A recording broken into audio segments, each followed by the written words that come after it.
Hindi pa rin nakakabalik po sa kanyang pamilya ang dating tauhan ni Tanawan, Batangas Mayor Antonio Halili na dinukot sa isang hotel sa Laguna. Kaya may alok ng pabuya ang kanyang pamilya para mahanap ang biktima at driver nito. May ulat on the spot si June Veneracion. June? Connie, nag-alok nga ng 1 milyong pisong pabuya ang pamilya ng dinukot na negosyante na si Alan Fajardo para sa sinumang makakatulong na mahanap ito at kanyang driver na si Ricky Atienza. Dinukot ang dalawa ng mga armadong suspect sa isang hotel sa Nuvali, Santa Rosa, Laguna noong Miyerkules ng gabi. Habang nakadapa ay nakatawag pa raw si Fajardo sa kanyang asawang si Noreen Amor sa telepono.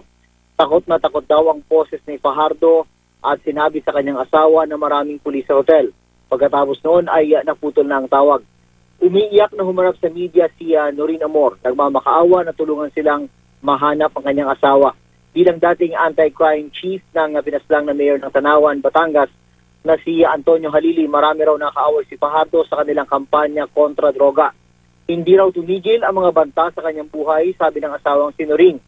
Kaya nasa plano na raw talaga nilang pamilya na umalis sa bansa at hindi na muling bumalik pa. Nakahanda na nga raw dapat ang lahat sa pag-alis nila sa darating na linggo papuntang ibang bansa na ipinakiusap sa media na wag na lang banggitin kung saan. Nagtataka ang abogado ni Fajardo na si Attorney Ferdinand Topacio kung paano naisagawa ang ganong pagdukot sa isang urban area gaya ng Nuvali at nagawa ito habang may gun ban. Mukhang may basbas daw ng mataas na opisyal ng pulisya at maging na militar para maisagawa ang ganong katinding pagdukot na isinagawa raw ng nasa 30 tao.